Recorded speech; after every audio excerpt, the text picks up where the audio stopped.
Good morning aspirants, welcome to Exampur. हम है कलम से क्रांति, मैं पूर्णिमा गौड़ स्वागत करती हूँ एक बार फिर से आप सभी का आप लोगों की पंचामृत साइंस में, जहां पे हम करेंगे 5 क्वेश्चन साइंस के। आ जाइए जरा जल्दी से सभी बच्चे और क्लास को शेयर जरूर कर दीजिएगा। पहला क्वेश्चन आप लोगों के सामने है करंट अफेयर्स की साइंस से रिलेटेड। क्वेश्चन कहता है कि हाल ही में जारी विश्व स्वास्थ्य संगठन की रिपोर्ट की माने तो बांग्लादेश, भूटान, नेपाल और थाईलैंड ने डैश को नियंत्रित कर लिया है, लेकिन भारत में अभी यह बीमारी नहीं रुकी है। देश में इस बीमारी से हर साल लाखों लोगों की मौत हो जाती है। आपको इस बीमारी का नाम बताना है। देखिए बहुत ध्यान से कि अगर हम बात करें हमारे आसपास के नेशंस ने इस चीज के ऊपर कंट्रोल कर लिया, लेकिन हम अभी तक नहीं कर पाए हैं, तो चिंताजनक बात है। लेकिन यहाँ पे सिर्फ हम सरकार को दोष नहीं दे सकते, क्योंकि सरकार इसको हटाने के लिए अपनी तरफ से पूरी कोशिश कर रही है, पर हम लोग हैं जो इस बीमारी का जो टीका है जिससे प्रिवेंट किया जा सकता है इस बीमारी को, हम उसके ऊपर फोकस ही नहीं कर रहे हैं। हम लोग सोचते हैं कि नहीं ये टीका हमारे लिए नुकसानदायक है। तो बेसिकली ये जो बीमारी है इसका नाम है हेपेटाइटिस बी, जो आपके लीवर को प्रभावित करती है और बहुत ज्यादा अधिक मात्रा में अगर ये आपके शरीर में आ जाती है, हेपेटाइटिस बी अगर जीर्ण हो जाता है, क्रॉनिक हो जाता है, तो उसके कारण आप लोगों को लीवर कैंसर भी हो सकता है।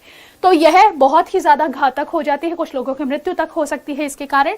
तो ध्यान दीजिएगा, यह हेपेडिना वायरस के कारण होती है, हेपेडिना वायरस के कारण होती है। ठीक है, यह चीज ध्यान रखिएगा और आपके लीवर को प्रभावित करती है।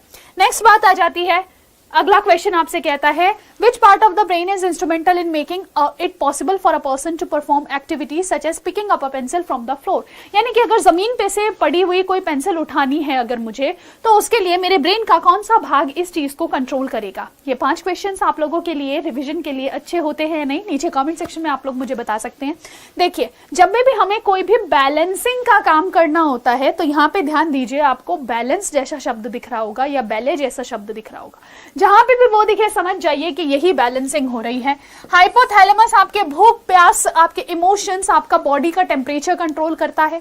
सेरिब्रम जो है आपकी वॉलेंट्री एक्टिविटीज जो आप अपनी मर्जी से करते हो, बोल रहे हो, खा रहे हो, ये सब कंट्रोल कर रहा है। सेरिबेलम, जितना भी आपको चलना है, घुड़सवारी करनी है, डांस करना है, नीचे से पेंसिल उठानी है, ये सब चीजें जहां पे बैलेंस की आवश्यकता है, वो आपका अनुमस्तिष्क या फिर सेरिबेलम कंट्रोल करता है। नेक्स्ट क्वेश्चन आ जाता है आप लोगों का, ये कहता है कि आपको ये जो कुछ पदार्थ हैं इनके अंदर कुछ एसिड्स दे रखे हैं, इनको जरा मैच कीजिए।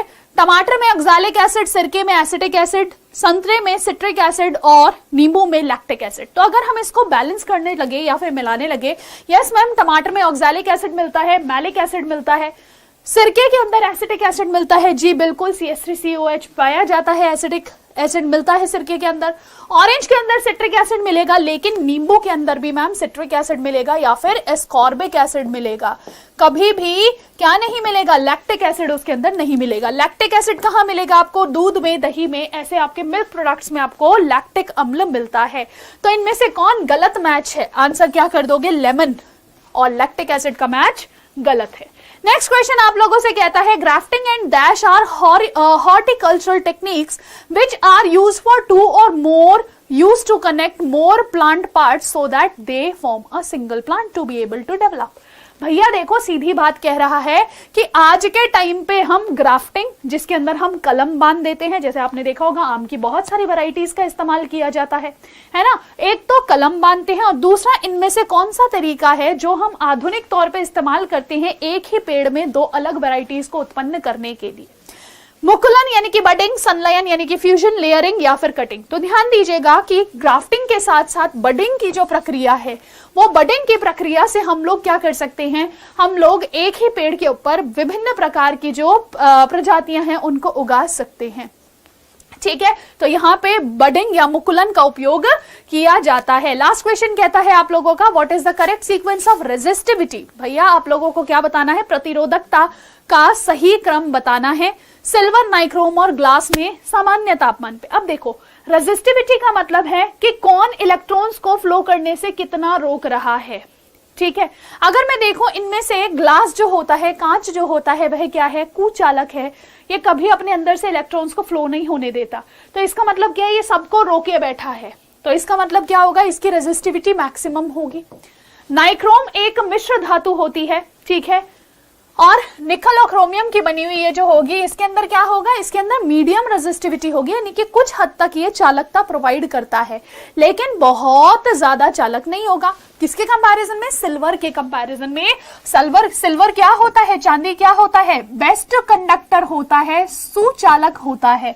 तो इसका मतलब क्या, इसके अंदर जो रोकने वाले तत्व होंगे वो बहुत कम होंगे।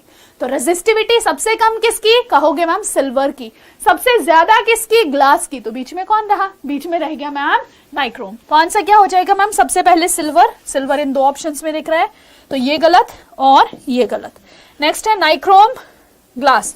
तो यहां देखो ग्लास लास्ट में आना चाहिए, नाइक्रोम आना चाहिए, तो ऑप्शन नंबर 1 आपका सटीक हो जाता है। ऐसे ही और अगर आप लोगों को क्वेश्चंस करने हैं, आप लोग मेरी क्लास के साथ जुड़ सकते हैं सुबह 11 बजे एसएससी एग्जाम्स पर एग्जाम्पो यूट्यूब चैनल पे।